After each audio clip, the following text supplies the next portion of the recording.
Hi guys, James at RampantLionReviews again for you today with another beer review. For this one we are going to stick to Sweden, but we're going to head a little bit north for this one to Jämtland county, and we're going to revisit a town that is very famous for its ski slopes, Åre, somewhere that I do need to go and visit actually. So for this review then we are going to have a look at my second beer from Åre Bryggcompagni. This one is called Into the Woods, and it's a double IPA coming in at 8% ABV. This beer was released as part of the Local Osmoskelig assortment Systembolaget for July of 2020, and like I said, this is my second beer that I've had from these guys. The last one was the Nymph Saison, which I was really impressed with. I mean, it's not a style that you come across all that often these days in the beer world, unless you're looking mainly at Belgian beers or specialist sour beer breweries. But I was really impressed with that. I remember it being really flavourful, but at the same time very clean because of the mountain water and things they've got up there. So very curious to see if this one turns out to be kind of similar in that regard. I think my next review that I do from these guys, though, for review number 3, we will have to go for something from the dark end of the spectrum to just get a kind of full opinion of this brewery. But yeah, very curious to see how this one turns out, and I hope that you guys enjoy my take on this beer as well. So let's see how we get on. So as always with my reviews then, I'll tell you a little bit about the brewery before we taste the beer. If you want to get straight to the tasting, just fast forward. All the usual links are in the description below. That's the brewery website, the link to my other reviews that hopefully I can do in the future from Åre Bryggcompagni. This is only the second time I'm trying one of their beers, as I mentioned. There's all the usual social media down there as well. If you want to see more reviews, do please consider subscribing to the channel. The whole channel, of course, has a geography-based tagging system, so you can go into the homepage and search for beer based on country, city, state, county, province, prefecture, whatever it is that takes your fancy. Do check out the playlists of beers from different countries. There is one there for all the Swedish beers that I've reviewed for you. That's constantly being added to. And as always, please do get in touch and let me know some of the other beers and breweries that you guys would like to see me review. It's always great to hear from you guys that are watching the videos, and the support that you show the channel is hugely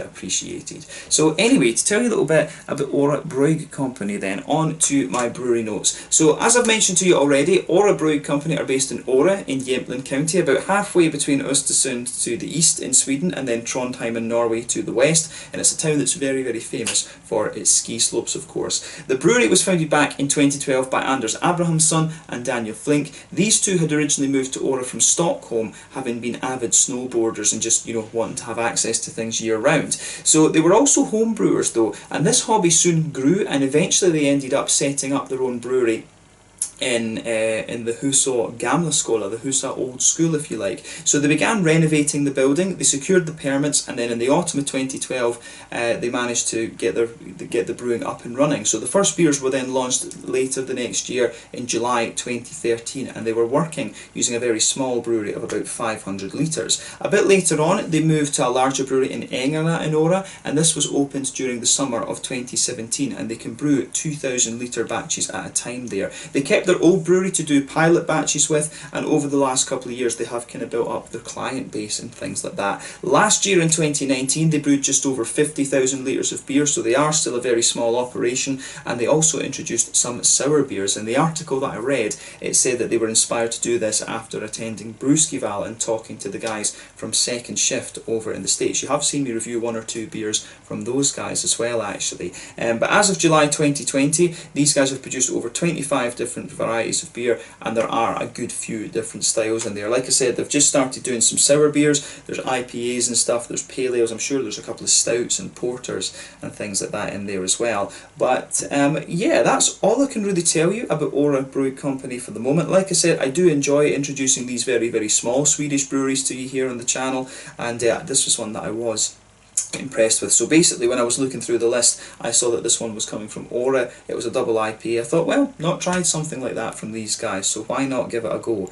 But yeah, this one, as I say, hopefully it'll be a good beer, but that's all I can really tell you about the brewery for the moment. So if you want to learn more about the brewery itself, you can check out the brewery website, you can follow them on Facebook and Instagram to keep up to date with all the latest goings on, and of course you can check out the Rate Beer, Untappd and Beer Advocate pages to learn more about all the different beers that they've done. So yeah, let's have a go at this one then and just see how we get on. So as you can see, the artwork on this one is pretty nice. It looks like a kind of record player, but at the same time it almost looks like an electron microscope. diagram or something like that. You know, it almost looks like the kind of photographs of the atom almost, you know, these electrically rendered things, a spectrograph. I quite like that, I have to say. Lots of interpretations you can have of that. There you can see on the bottle, there is the Åre Bryggcompagni symbol, obviously meant to symbolise the mountains in the area where you can ski down the side of, but there you can see this one has a really kind of interesting bottle cap. I do like the bottle caps that you get from Åre Bryggcompagni. I did keep the one that I had last time. I was sure the last one that I had was actually black with white kind of triangles on it, come to think of it. So yeah, curious about that. But yeah, as I say, this one is an 8% double IPA. Apparently they use a bit of Kveik yeast in this one, so I don't know if we should term it a double Kveik IPA, but they also hop it with Amarillo, and that was all the information I was able to find on the actual brew itself. So yeah, without further ado then, let's get this guy out and we will get on with the tasting. An 8% double IPA, and as I say, something I'm just very, very curious about. So let's get this guy out and we'll get on with the tasting then.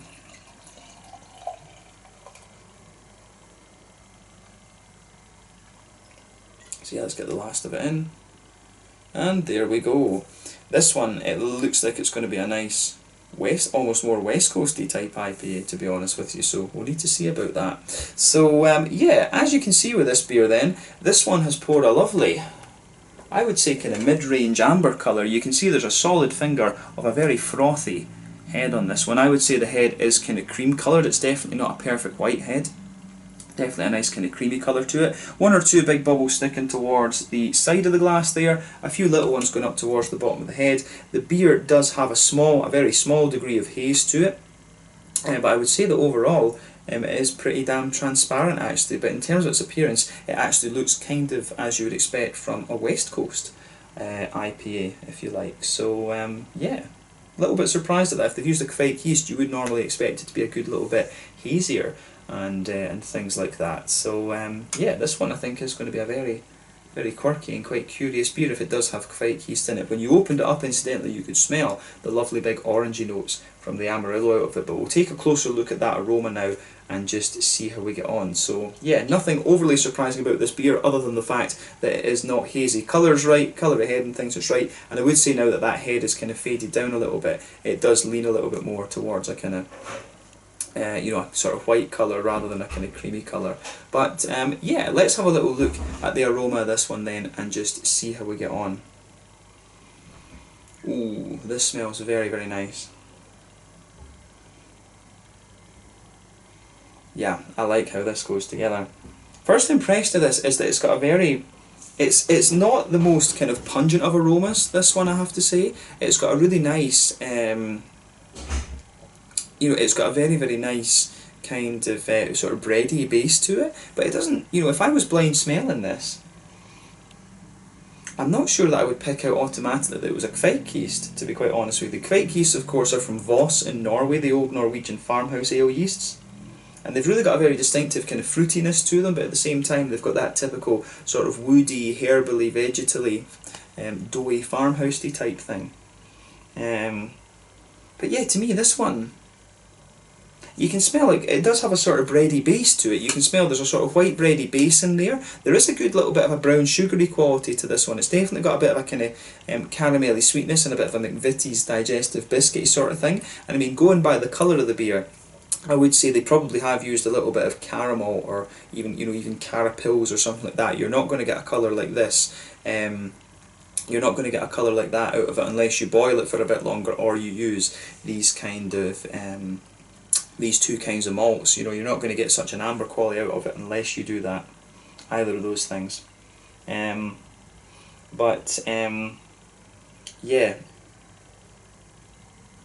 Yeah, so for me, it's got a lovely kind of, as I say, a white bready base to it. There's a bit of a sweet caramel note, there's a bit of a biscuity quality to it. You've also got a bit of that kind of doughy kind of note. I mean, towards the back of the nose, if you like, you do get a bit of a thicker kind of doughy element to it. There's maybe a little touch of a slightly, you know, woody undertone, but I don't get the kind of herbally, vegetally kind of things that you would normally expect of a Kveik yeast. It just strikes me as being more like a slightly more bready leaning West Coast IPA in the aroma, to be honest with you. yeah, and the more that I smell it, the more bready it gets, and the more sort of sweet and caramelly and things that it gets. So yeah, that's an interesting point to make about this one. Yeah, I would say that it's definitely it definitely just strikes me as a very kind of bready, more West Coasty type IPA. When you do take it in, if you take in quite a deep aroma of this one, you will get sort of hints of like a woody quality coming out of the beer, but other than that, I don't really find this one to be overly quakey, if you can describe it like that. It does strike me as more of a bready West Coast type IPA on the malt base side of things. So yeah, we'll see how it comes out in the flavour, but yeah, I think more, as I say, aroma wise, definitely more of a bready leaning West Coast IPA rather than a quake IPA. But yeah, on the hoppy side of things, then let's have a look at that. Yeah, there's a little touch of earthiness to this one, but there's a good little bit of floral aromaticity as well, and also a bit of grassiness. I mean, on the green side of the hops, I would say it leans towards the kind of floral side of things. There's a good little bit of a kind of zesty, citrusy, zesty quality to the grassiness in this beer as well. So it does almost have a bit of that kind of almost. It's like if when you smell something it's like minty fresh, you do get a little bit of that. It almost kind of clears the tubes a little bit. You do get a little bit of that out of this one, but obviously it's not a mint aroma you're getting, it's just the same kind of freshening effect almost. So yeah, nice little bit of a kind of zesty freshness coming out of this one. But yeah, on the fruity side of things, definitely some kind of orangey qualities there. You'd expect that if they've used Amarillo. It does have a little bit of a kind of lemony, zesty quality to it as well in my mind. And I don't, other than that, I actually don't get much in the way of other fruits out of it. I really think that it's mainly just orangey, and it's got a little bit of a lemony, you know, pretty much a lemony, zesty kind of quality to it as well. There's maybe a little bit of a, you know, there maybe is a little bit of a kind of grapefruity citrus in there as well behind it, so, you know, maybe they've used a wee bit of like Chinook or Columbus or something like that, because the thing is with this beer, the floral notes, they do have a real kind of bite to them almost. You can smell, as I say, you get that almost a hell of a lot of zestiness out of this. So I don't know, it said on the Untappd page that this one, it was dry hopped with Amarillo, so there probably are other hops in this one behind that. So maybe they've used a bit of Columbus as the bittering hop. There could be a little bit of Chinook or something in there as well, because the beer does have, in fairness to it, the more you smell of it, it does get a little touch of dankness to it, and also a bit of floral spiciness. And you know, Chinook and the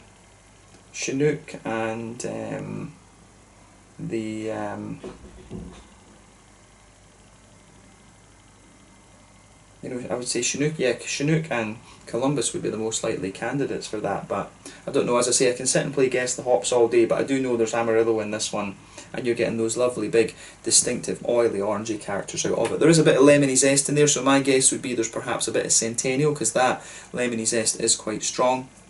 The other option would be lemon drop, but that's not a hop you find used too often. But yeah, an interesting aroma to this one, I have to say. I'm surprised I'm not getting a bit more of the kind of quakey things out of it. You do get the woodiness, as I say, when you take the aroma in very deeply, but otherwise it just comes across as being a bit more bready, to be honest with you. So yeah, take a bit of time and enjoy the aroma of this one for yourself, but we're going to taste this now and see how we get on. This one is called Into the Woods, because there's a hell of a lot of forest around Åre, from Åre Bryggcompagni in Jämtland County, a very famous kind of ski town. I need to get up there and take a look at it, but yeah, let's have a go at this one then. Sláinte, skål.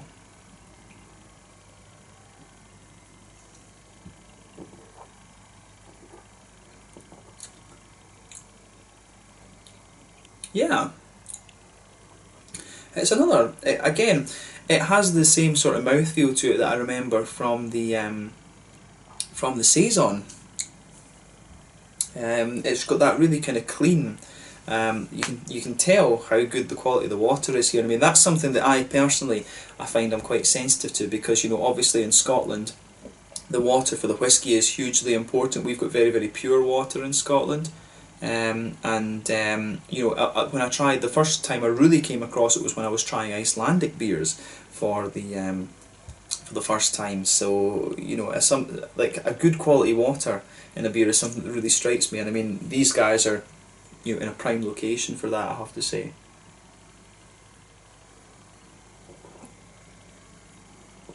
But yeah, this is another, it is another really nice beer in that sense. So yeah, first impression of it is that it's very clean. It's got a nice little bit of oiliness to it as well, and you would kind of expect that from a beer that is 8%, to be honest, especially if it's a double IPA. You want it to have a bit of oiliness to give you the sweetness and the fruity flavours and things. But yeah, it does have that kind of that similar mouthfeel to it. So I don't know, maybe that's going to be one of the kind of trademarks, if you like, of Åre Bryggcompagni going forward. Like very kind of full flavoured beers, but a very clean and wet but still oily mouthfeel, if you like. So I like that about this, you know, thumbs up to them. The beer itself, I think, it's quite a, what I'd say about it as a double IPA, it's not one of these ones that's it's one of these ones that's more kind of well balanced, if you like. It's not one of these ones that's the most bold thing that you're going to come across, but if you like an IPA that's kind of orangey leaning and oily, which is something that I do quite enjoy, you will like this one. And it's a quality, it's a well done beer. You can see that there's about 450, 500 breweries in Sweden these days, and if you go to the smaller ones, you can find some real gems. And I think with the Nymph Saison, I found a really good quality beer. And trying the second one, it shows me that what these guys are doing is pretty damn solid, actually. So yeah, consistent brewery, and they're good when it comes to different styles. That's what you want.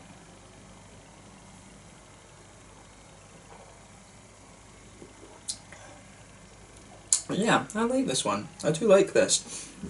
So yeah, let's try and break the flavour of this one down a little bit then, and see how we go. So straight away with this beer, you can get that lovely kind of bready quality, that blankets the middle of your tongue.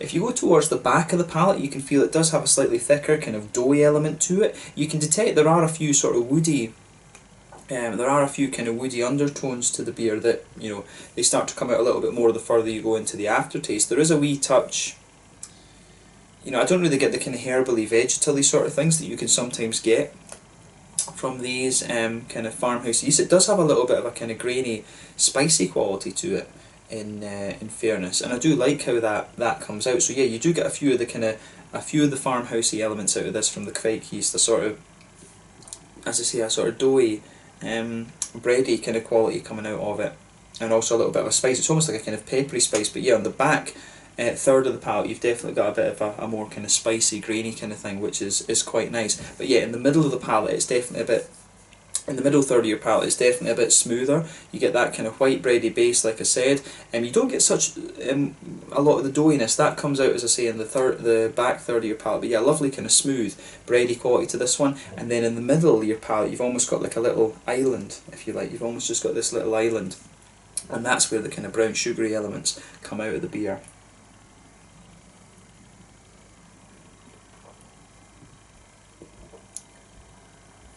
So yeah, you have that little kind of island in the middle of your palate. If you go to the very, very centre of your tongue, you've got a nice kind of slightly sweet caramel to it, but you can feel it's a little bit of a boozy caramel as well. But as you move further out from the centre of the palate there, it does become a little bit more kind of biscuity. It's like that oily, biscuity, McVitie's Digestive type flavour you're getting out of this one. But yeah, I mean, there's a few, if you go to the front corners of the palate then move back, you will get a few sort of woody undertones to the beer, but I think that is a wee bit of the Kvike yeast coming out. I think the further you go into the aftertaste, you will get more and a gradually, progressively more woody character out of this beer. But again, it's not overly prominent in the overall flavour, actually. So yeah, this one, it really does strike me as being more of a kind of bready leaning IPA. This, I mean, it does have a little bit of sweetness to it, like as I say, brown sugar, a little bit of a biscuit quality, but otherwise it's there's not too much going on with this one, to be honest. And in the malt base, it's not when we think about it as a Kvike double IPA, you might expect a bit more kind of herbally, vegetally kind of stuff out of it, but yeah, it really just strikes me as more of a bready leaning West Coast type IPA, this, rather than anything else. And there's nothing wrong with that. As I say, it's a nice solid beer.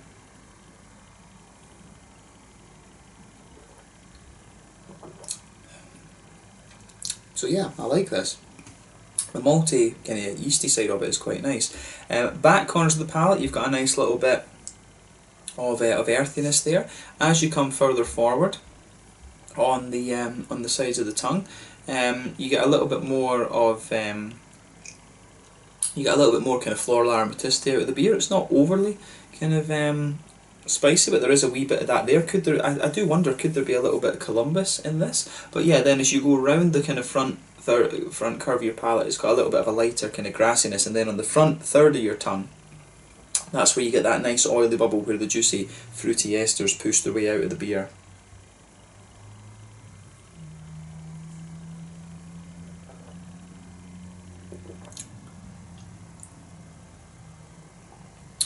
But yeah, on the fruity side of things then, if you go towards the back of the palate there, I think you get a little bit, there is a wee touch of a kind of almost grapefruity quality. I do wonder if there is a little bit of Cascade in here maybe. There is just something quite old school about this beer on the fruity side of things, so I think maybe Cascade and then Amarillo and perhaps a bit of Columbus in this one. I wouldn't be surprised if that's the hop bill, and this would be very curious to know actually what the hop bill is. I could sit and guess the hops with these beers all day, but I do think that probably there's a bit of, a bit of Cascade, maybe a bit of Columbus or Chinook, and then there's the Amarillo dry hopping on top of that. But yeah, if you go to the back of that front third of your palate, like I said, there's a bit of a darker grapefruit. As you move kind of further forward from that, you've got you have got a little bit more of a kind of juicy orangey quality out of this one. It gradually just moves from being that slightly darker grapefruit, and the grapefruit isn't all that prominent. Like I say, this beer does very quickly become very oily and orange, and that dominates the kind of front third of your palate, if you like. As you reach the very front tip of your tongue, there's maybe a little bit of a lemony, zesty quality out of this one, so there could be a wee bit of Centennial in there as well. But yeah, quite an oily, orangey, bready, and slightly biscuity caramelly leaning IPA, this one. But yeah, I like this. Ian, as I say, it's a solid take on the double IPA, a bit more like a kind of bready leaning West Coasty IPA, as I said before. So yeah, in terms of the mouthfeel then, I would describe this one as being at the top end of mid-bodied, bottom end of full-bodied.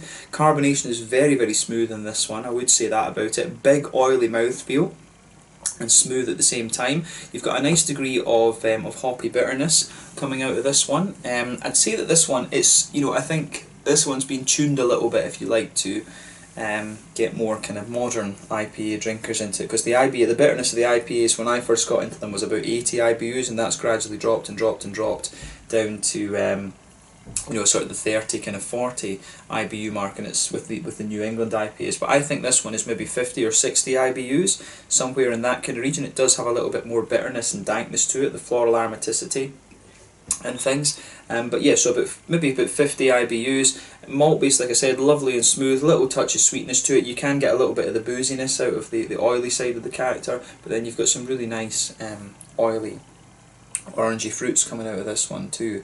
But yeah, I like how this goes together. I really do like how this one goes together. Again, another very nice, clean feeling beer from Åre Bryggcompagni. It's very solid. I mean, it's not going to blow the head off you, but it kind of shows you that these guys, they're a consistent brewery, and they're putting things out there that are that are consistently solid in what they're giving you. So yeah, that's pretty good, I have to say. So yeah, I think my next review from these guys has to be like a stout or something like that. I'll need to look on Systembolaget and see what's available, but I think trying either a black IPA or a stout or a porter or something like that, that's probably got to be the next review from these guys. I'm not sure what I'll review. As I say, I just keep an eye on the local list every month and just and see what we get, but I might have a look and just make a point of sticking a dark beer into my list when I'm not ordering yet. So yeah, I'll have a look at what these guys have on Systembolaget. But yeah, let's leave it at that for this one. This one was the Into the Woods, a double IPA at 8% ABV from Åre Bryggcompagni in Åre, Jämtland here in Sweden. A really nice, clean,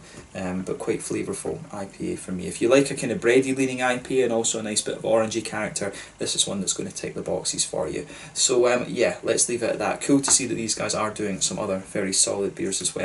But yeah, thank you again for watching my beer reviews. Until the next time, please like, subscribe, share, all the usual YouTube stuff. Let me know your own thoughts on this beer in the comment section below. Let me know what your favourite beers are from Åre Bryggcompagni as well. Do give me some recommendations for other breweries from Jämtland County that I should check out, because I know there are quite a few up there. that I haven't come across before, so your input on that would be greatly appreciated. But thank you again for watching my reviews, and until the next time, make sure you check out some nice craft beers. Let me know your own thoughts on this one, let me know your favourite beers from Åre Bryggcompagni, and I will catch you guys very soon. Slàinte, skål, cheers, thank you for watching.